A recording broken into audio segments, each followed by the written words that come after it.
GT Holidays, South India's #1 travel brand. You know you are special when you're with GT Holidays. எங்க சேதாரத்துக்கு மேல கொடுத்தீங்கன்னா உங்க காசை waste பண்ற மாதிரி தான்.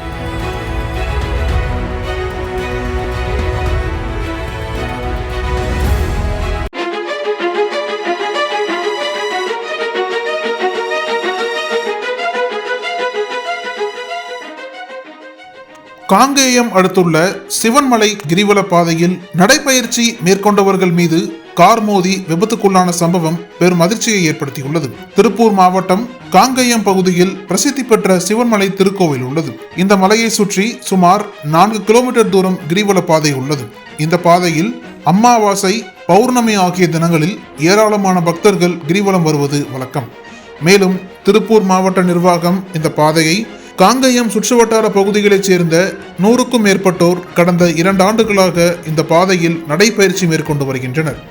அந்த வகையில் காங்கேயம் பகுதியைச் சேர்ந்த 55 வயதான கணேஸ்வரன், சுப்பிரமணி, பாலசுப்பிரமணி ஆகிய 3 பேர் இன்று அதிகாலை வழக்கம் போல் நடைபயிற்சி மேற்கொண்டுள்ளனர்.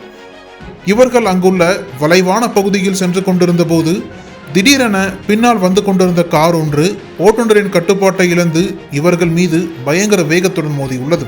இந்த விபத்தில் தூக்கி வீசப்பட்ட மூவரும் அந்த இடத்திலேயே இரத்த வெள்ளத்தில் துடித்துக் கொண்டிருந்தனர். அந்த நேரத்திலும் விபத்தை ஏற்படுத்திய அந்த கார் சாலையில் நிற்காமல் அதிவேகத்தில் சென்று விட்டது. பின்னர் இவர்களுடைய அடலல் சத்தம் கேட்டு ஓடி வந்த அக்கம்பக்கத்தினர் பலத்த காயமடைந்த 3 பேரையும் மீட்டு தனியார் ஆம்புலன்ஸ் மூலம் காங்கேயம் அரசு தலைமை மருத்துவமனைக்கு கொண்டு சென்றனர்.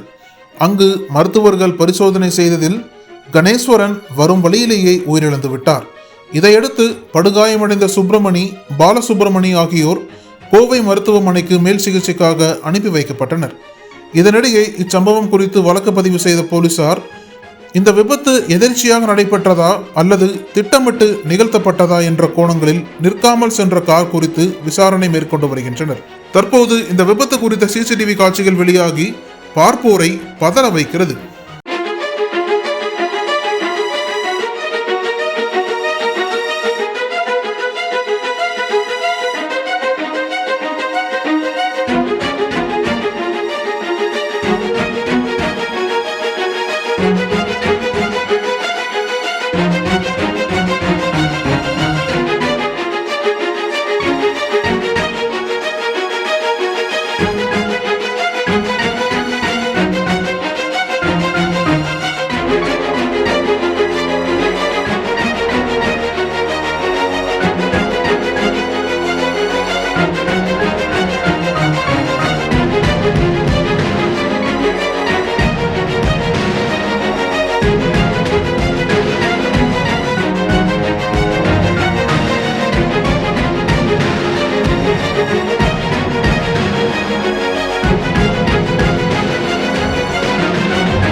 அனல் பறக்கும் செய்திகளை அப்டேட் செய்து கொள்ள நக்கீரன் களத்தை இப்பவே சப்ஸ்கிரைப் பண்ணுங்க.